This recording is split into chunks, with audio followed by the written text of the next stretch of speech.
We are live. Hello, everybody, and welcome. Welcome back to my channel. My name is Heather Dewey Pettit, and let's see. I am an author, editor, and artist, and sometimes I say what ties all three of those things together is my love of fantasy and science fiction. But right now, I'm hosting my Necro News and Interviews podcast, and I do have this gentleman here with me today, Mr. Kevin A. Davis. And but before we get into things with him, I just wanted to just kind of update everybody on the state of Necronomicon Tampa. So, Necronomicon Tampa is, while I'm just doing a little search here, Necronomicon Tampa is the longest running fan-run sci-fi, for lack of a better word right now, convention in at least Florida, if not the Southeast, which is a really, really cool thing to have. And I guess the main thing going on right now is that it is literally days away. It starts on Friday, of the 26th, and runs all weekend through the 28th. And that is mostly it. Mostly my news is that it's almost here. Also, I will be talking to some other folks this week. In addition to Kevin here, I will be talking to the amazing Anne Morris tomorrow night at 7 p.m. Really looking forward to this, as Anne is one of the founding members of the Stonehill Science Fiction fan club, which started everything in 1979, and the first convention was in 1982. Which apparently I went to in 1984. And sorry about that. I don't know why I'm getting notifications. Sorry. Let me just do something real quick. So while that's happening,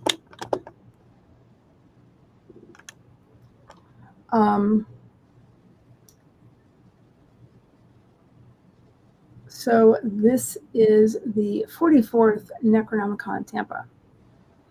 And I'm pretty proud to be a part of it. So on the website, and I will pop that in the chat, it does say Florida's longest running convention of science fiction, fantasy, and horror fans in its 44th year. So if you go to the website, which I will pop in just a second, you'll find out information about membership, guests, events, panels, games, art show, and a lot of other things that are happening. One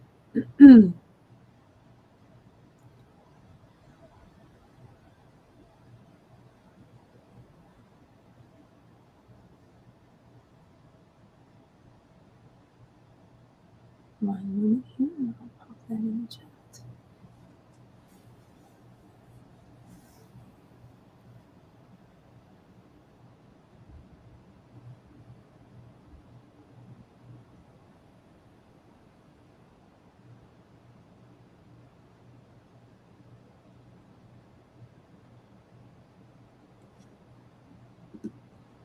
Alrighty.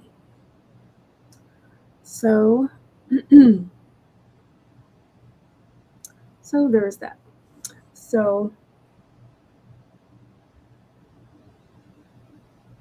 and there it is.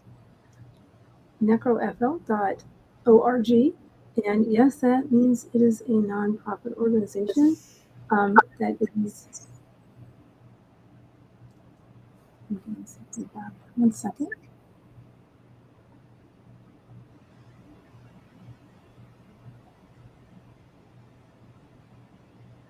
I don't know why, but I was. Apologies.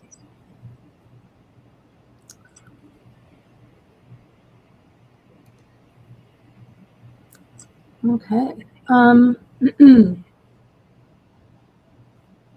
right. So, real quick, I'm sorry about my mic. Something's going on. But our guests of honor, real quick, are Shannon McGuire, award-winning writer, and I'm going to read her bio super quick, as well as the other guests of honor. Shannon McGuire is an American author and folker. McGuire is known for her urban fantasy novels. She uses the pseudonym Mira Grant to write science fiction and horror, and the pseudonym A. Deborah Baker to write the Up and Under children's portal fantasy series. In 2010, she was awarded the John W. Campbell Award for Best New Writer by the World Science Fiction Convention. And then her 2016 novella, Every Heart a Doorway, received a Nebula Award, Hugo Award, and Locus Award. Locus Award and Alex Award. That's my comment right there. Also, I read the first 2 pages of that book, Every Heart a Doorway. Holy moly. Just wow. Very, very eloquent writer for sure. And then the other guest of honor is he is, if he's not the guest of honor, he will definitely be there, or almost always at least be there. Mr. Timothy Zahn. Of course, that's the Star Wars author. He's a science fiction author who's best known for his work on the Thrawn trilogy, a series of novels following the events of Return of the Jedi, during introducing various characters such as Grand Admiral Thrawn and Mara Jade Skywalker. In addition to numerous short stories, he also wrote other novels focusing on Thrawn's character, such as Outbound Flight and The Hand of Thrawn duology. I almost said trilogy. In the Star Wars Legends continuity and the Thrawn and the Ascendancy trilogy novel series in the current canon continuity. Try saying that 10 times fast, Kevin. And then we have this Ghost of Honor. That was kind of the first time we're doing that. It's sort of a nod to I'm going to completely butcher it, Bernard Heuvelmans, maybe? That's probably wrong, but anyway, he wrote a bunch of books about cryptozoology, which is essentially things like Loch Ness Monster, Bigfoot, etc., and studied it. And he was initially apparently a zoologist. Yes, he was a Belgian-French zoologist and writer who is regarded as the father of cryptozoology. His book, On the Track of Unknown Animals, from 1955, is regarded as the founding document of the field. So that's just fascinating. I love that we did that. So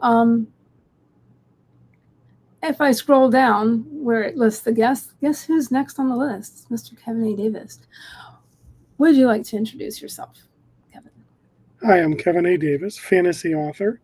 I have over 20 books out, published now in fantasy. I got a middle grade out there, which is fantasy, technically.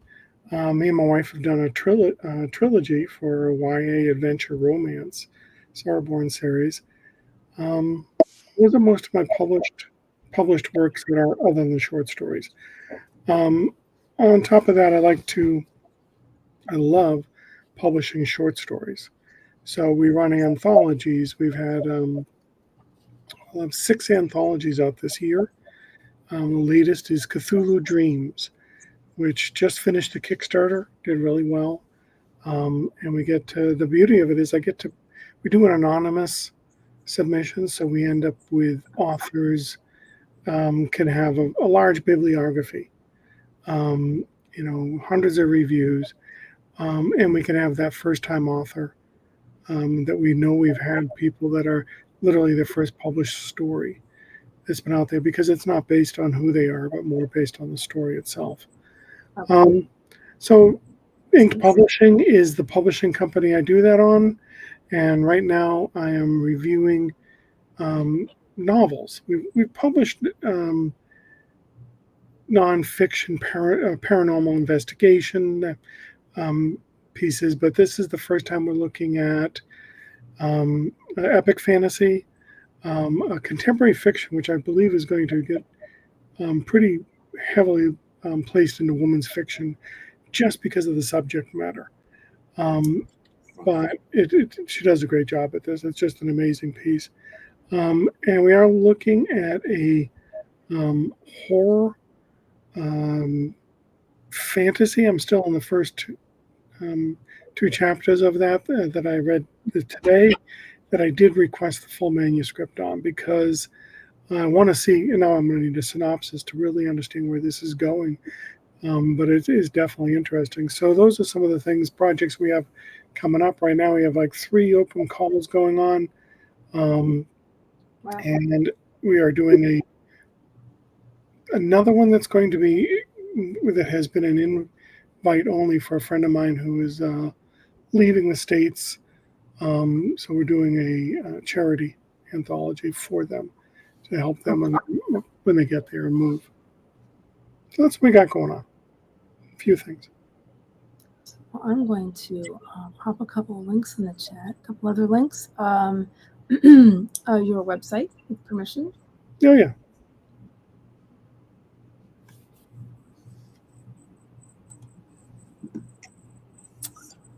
There is that. That is, if you want to find Kevin's writing, and that's right there. And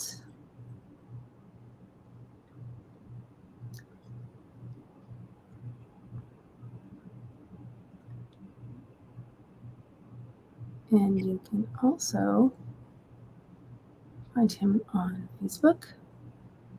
Popping that in with permission. Sorry.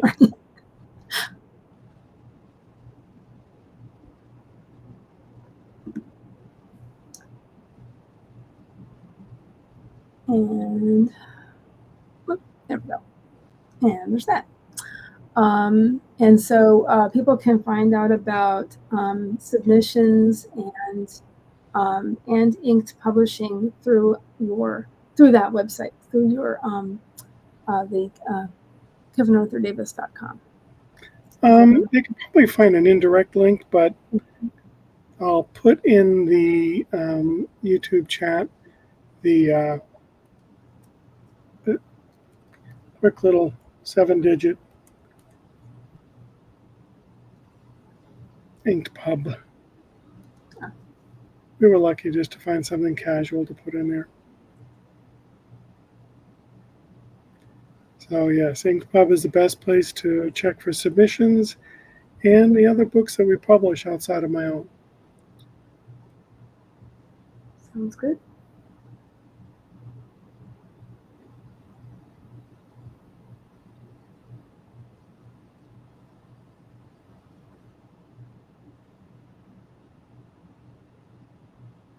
All right. Okay, so I know that you have come to at least a handful of Necronomicons over the last few years that I remember. I probably met you around 22 or 23. Yeah, probably 22. Like that. So I just want to ask you what your impressions are of Necronomicon Tampa, and if there's anything else you wanted to mention. Yeah. One of the things I love about fandom cons is like the passion of the fans. People have very specific loves and interests. So when you do a Star Wars panel, you'll suddenly end up with like, I can't watch this, this version or that, or oh, Doctor Who, I can't watch these ones, or, I love this. And then you get the ones that, consume all, which is sort of me. I just consume, so I don't have any that I, don't watch. Um, but that passion that exists in them, and it isn't so much about, like when you do I just did Ancient City Con, and Ancient City Con will have a very, like, the people are passionate more about an actor or or a specific, but less necessarily about the whole fandom of, an area. Um, and there's so many out there. People don't, realize. So Necronomicon was a joy to sort of just watch that go on, with the people. I'd have conversations throughout the whole weekend about one topic, because basically I did a panel and we continued the discussion out in the hallway. And I love it, which you don't get all otherwise. I had and I've ended up with some fans and friends through it that have given have read some of my pieces. I had one person recommending it throughout the whole. I don't know if people don't know Necronomicon, it's a huge gaming community too. So yeah, I didn't get to that yet. The people there are as in depth in it, as I get. I don't get much time to break out and go do that, because usually by the time of the day's done, I'm ready to sort of crash, because I'll have panels in the morning and panels in the evening. So I don't get a chance to go, hang out, but the crowd there is intense on it. And so, one of my books got handed around, that group. So I had them coming out and talking to me. So it is always a lovely time. And I do enjoy getting a chance to, see, Timothy's on out there, because, doing his little spotlight moments. And I'm going to love seeing Shannon McGuire again. Most times I get to see her. Yep. I love her. So I get a chance to, if there's a new book, my mom was getting signed books for my wife. But Shannon McGuire's, October Day series is my, lore. So I love that area. Last time I think I've been around with her in a con was maybe Jordan Con. I'm trying to remember where. But so that's going to be exciting and interesting, and I'm looking forward to that. So I'd say the most I get about it is the tightness of the fandom groups within Necronomicon. They're so spectacular. Yeah, I initially, I wanted to talk to you about that.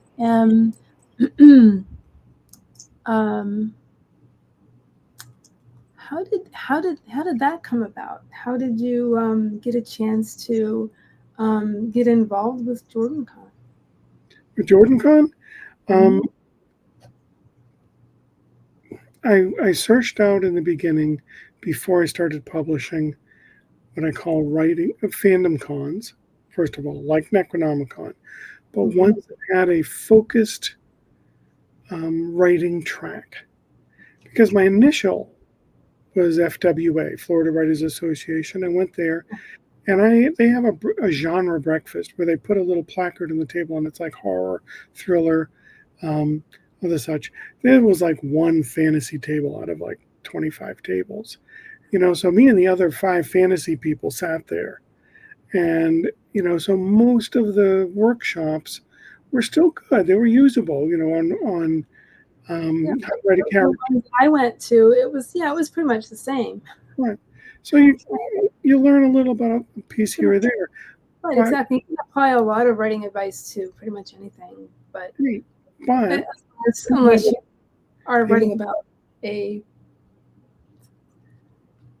civilization in space, obviously, but other than that, a lot of techniques for someone. Right.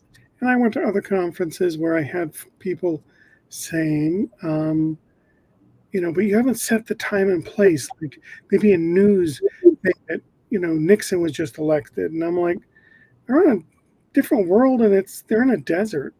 So yeah, they're not really nothing I could give you a reference to that would do it other than the way I'm doing it. So I went to Because the fandom cons where they had writing tracks specifically to get into groups. And I happen to love Robert Jordan, Wheel of Time series, and Sanderson and all of that. So you get to hear, back then you would hear from Sanderson would be at this work, at the thing. So we're tournament members. We're just always going to be there. So Jordan Con was one of the first writing fandom con with a writing track that I went to. I've gone to I go to a number of them. Not so much anymore to go to the panels, but to speak on them about writing. And I run the author's workshop track at Jordan Con, which is more of the hands-on. We actually have 2 tracks. That's why I wanted to make sure I mentioned it. Yeah, we run 2 tracks. One is for purely panels about writing, and then the author's workshop track is very much about bring us your stuff, and we're gonna discuss it in groups. We're going to discuss it at, slush panels and pitch sessions. And Robbie runs writing a flash fiction piece. So we're doing very hands-on work in the author's workshop where we're trying to get you to come out with something, useful. I mean, not that news and information and notes aren't useful, but something that you can edit your work and learn from the view of your work. In person with people who know what they're talking about within these genres is exceedingly helpful. So when I first started attending Necronomicon, I was just floored. I was like, they write what I want to write. Right. And like I say, there's nothing wrong with other writing conventions. It's just that you get much more specific advice. Yes, a lot more. And you get someone like Jody Lynn Nye sitting on your panel. Jody Lynn Nye did a lot of co-authoring with Dragon Riders of Pern.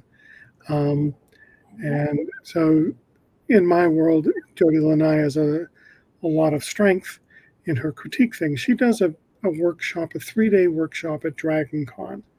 And so that was one of the other places that I went because I could go to Dragon Con writing track. But you get just amazing authors sitting there looking at your 1,000 words and giving you a critique on it.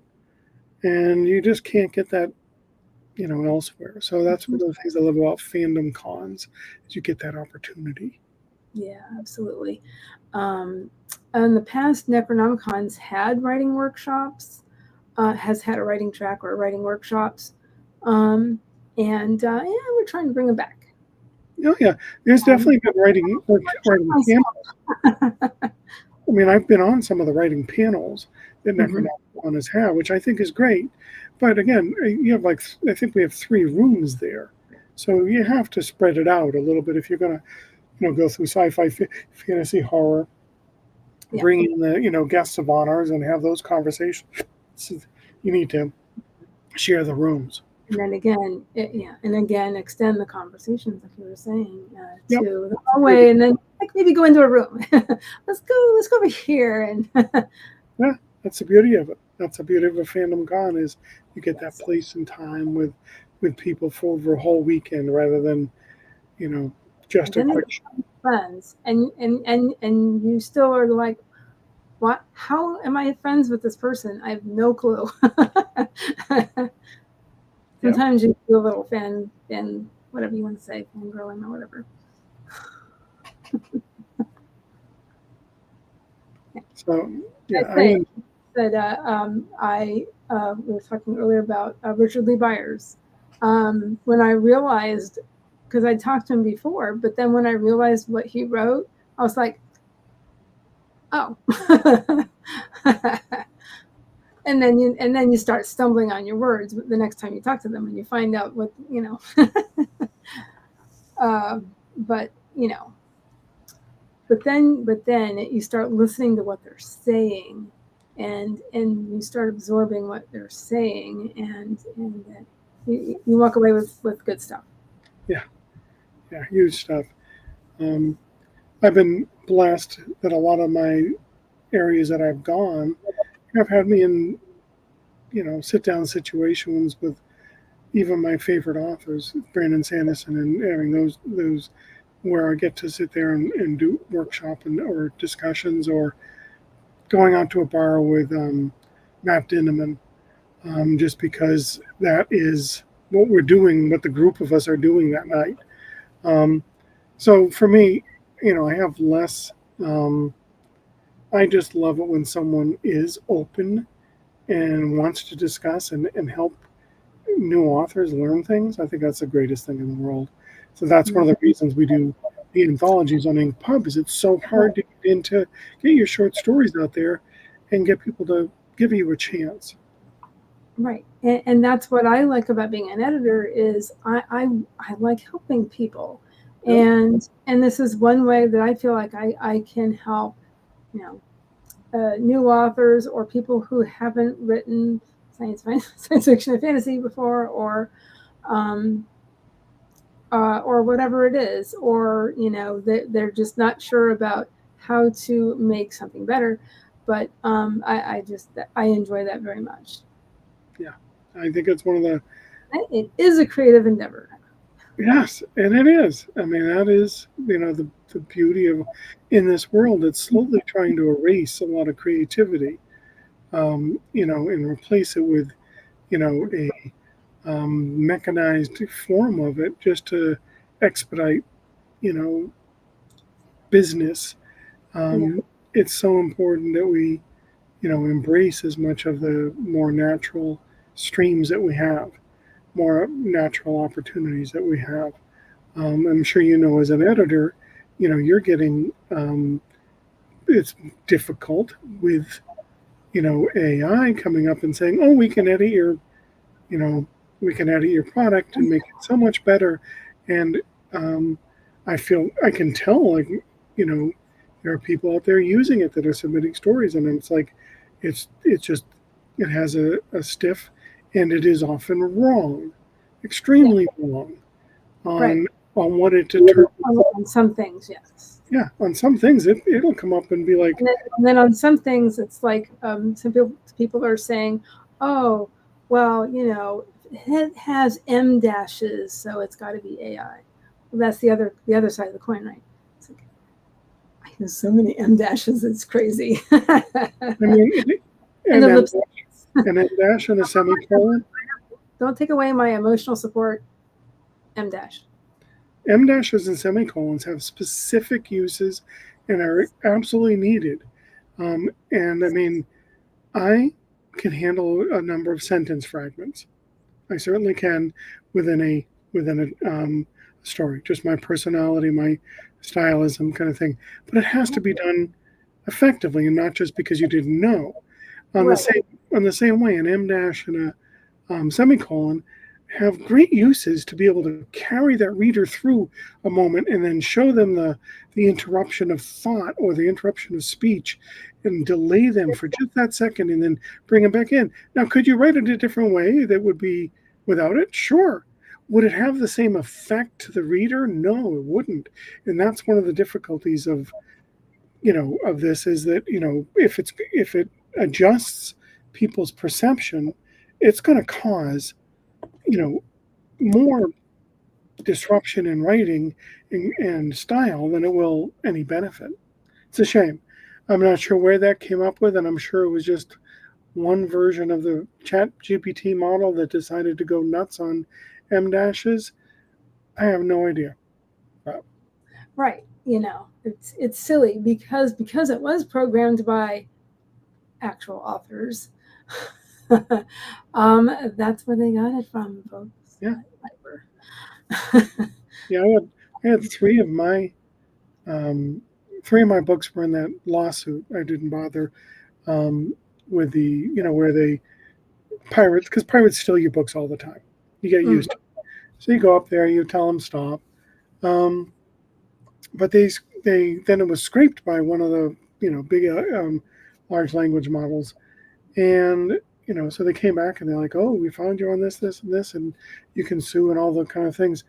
I don't want and now I'm listening to more of the, how the judge is dealing with it and all these things, and it's like I don't want to put that in my head in my headspace to be thinking about that, Right. to where that's my focus rather than just writing and publishing anthologies. Right.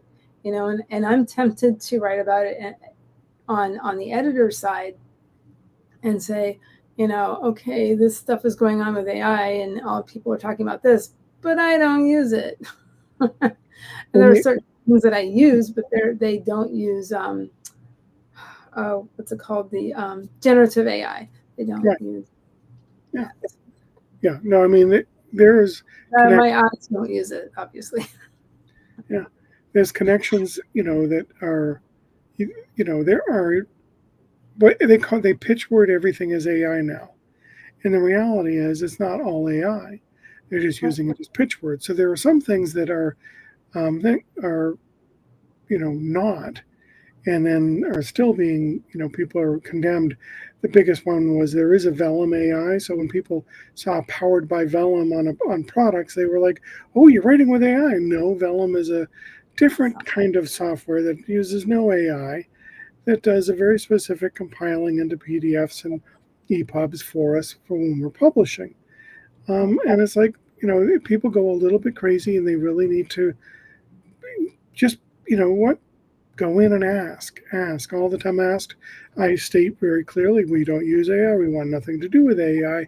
And I still get pieces that I'm fairly confident from the lack of distinct style and quality are AI.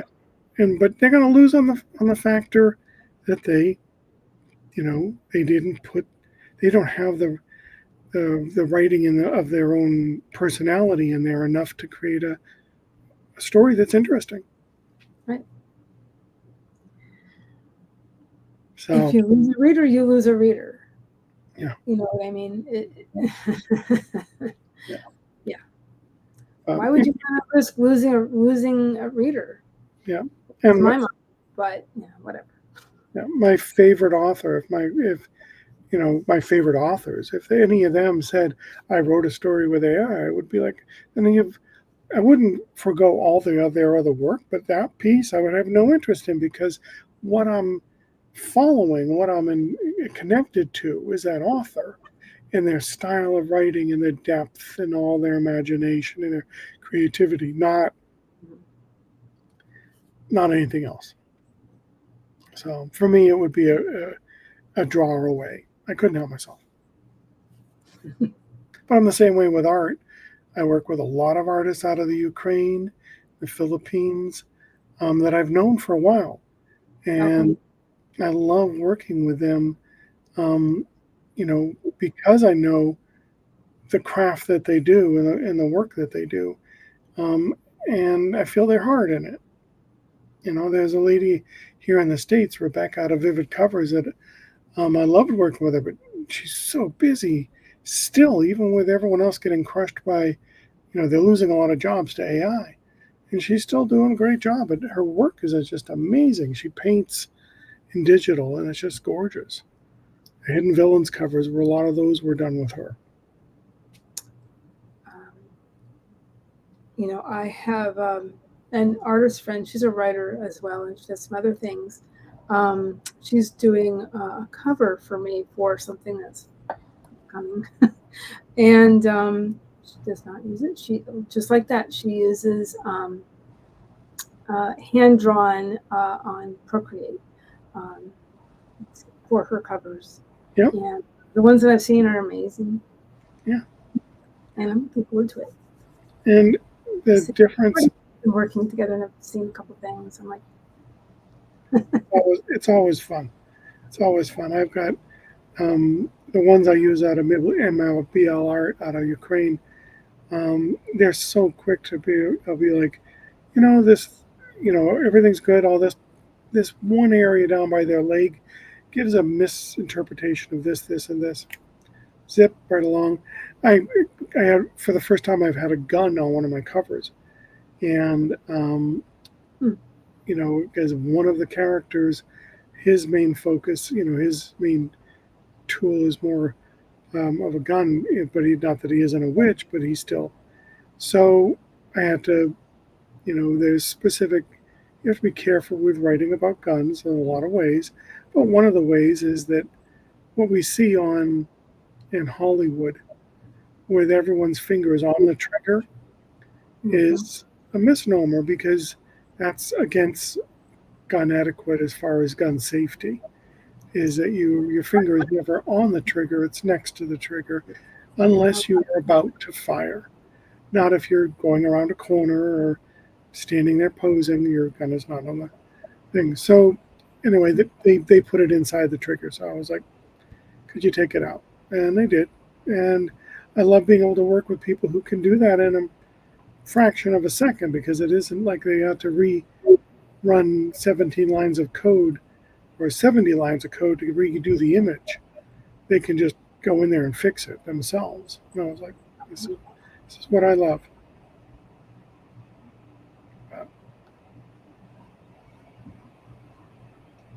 I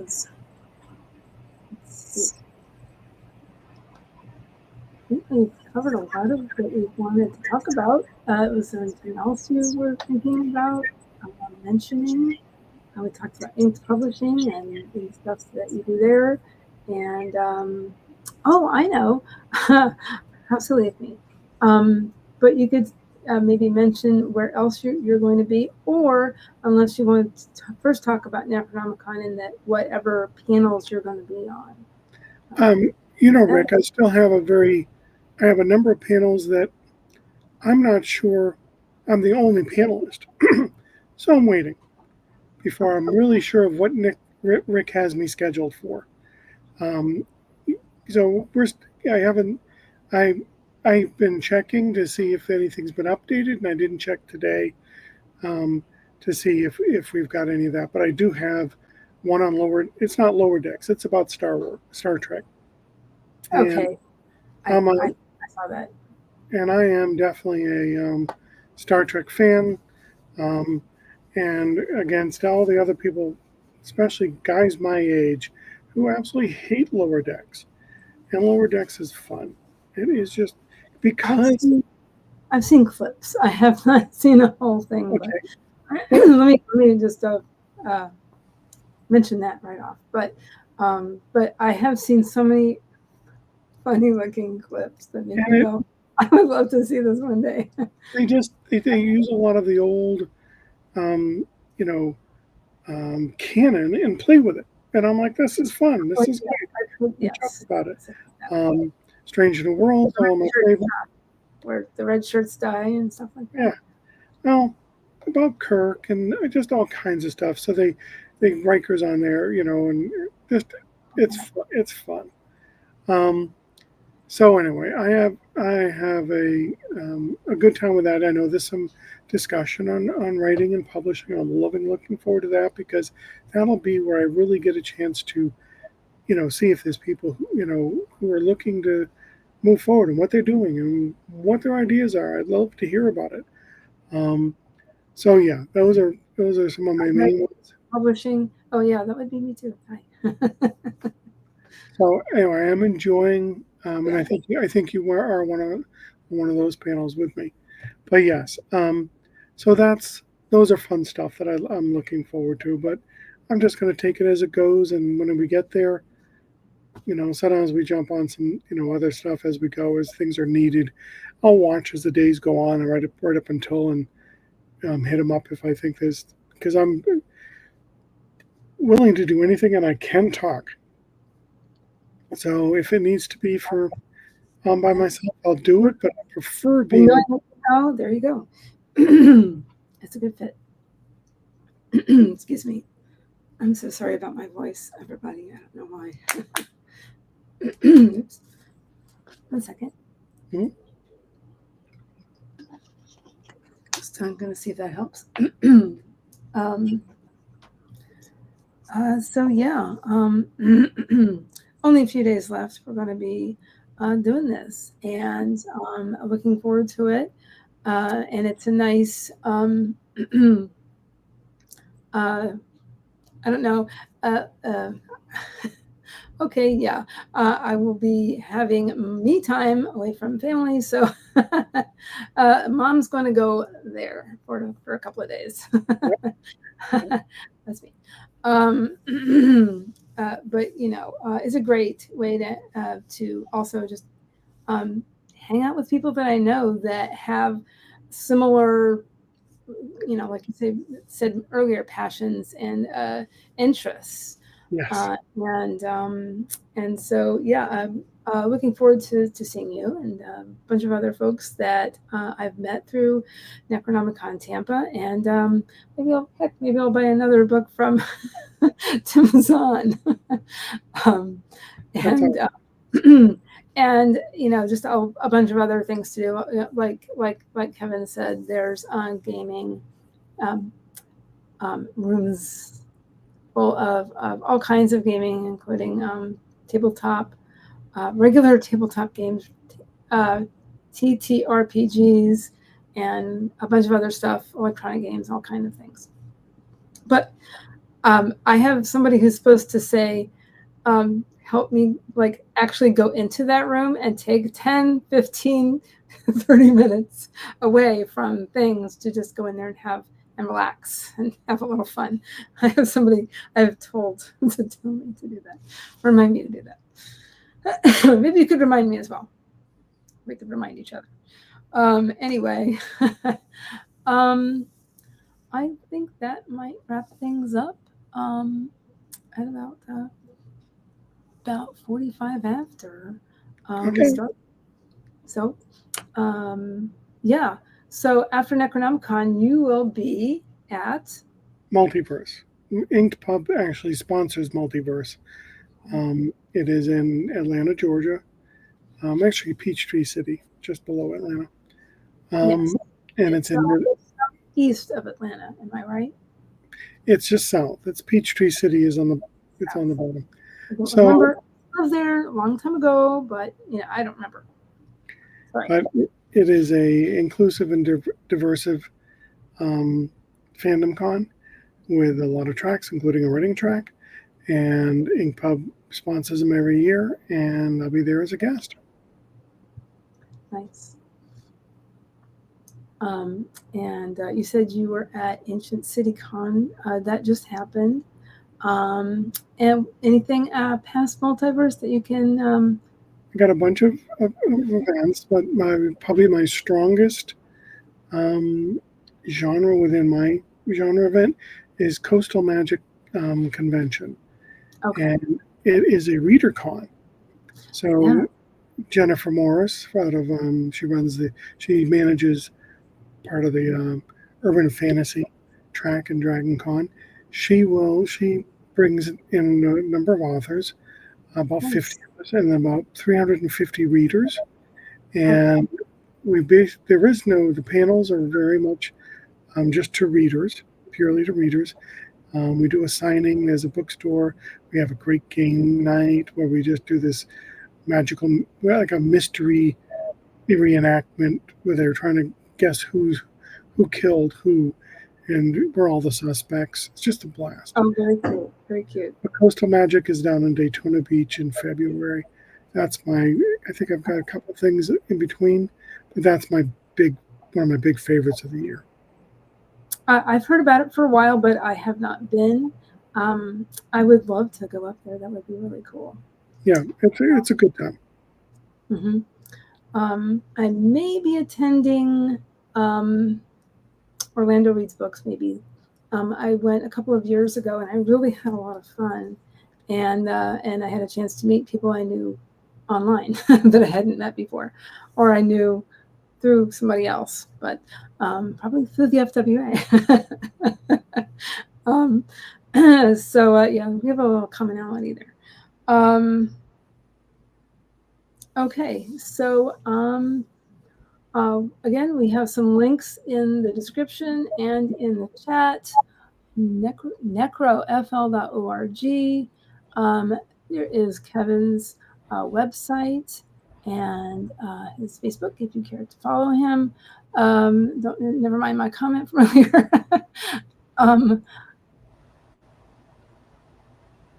And I think that's everything that I've had in the chat. So thank you very much for coming on, Kevin. It was so nice to talk to you, and looking forward to talking to you again this weekend. See you soon. See you soon. And thank you for watching, everybody. Yeah, there's more things in the description if you'd like to check that out. If you'd like to support my channel, stuff like that, my link tree's below as well. All right. Have a great evening, everybody. Have a good week. I'll see you soon, Kevin. Bye. Right. Take care. Take care. Bye. Bye.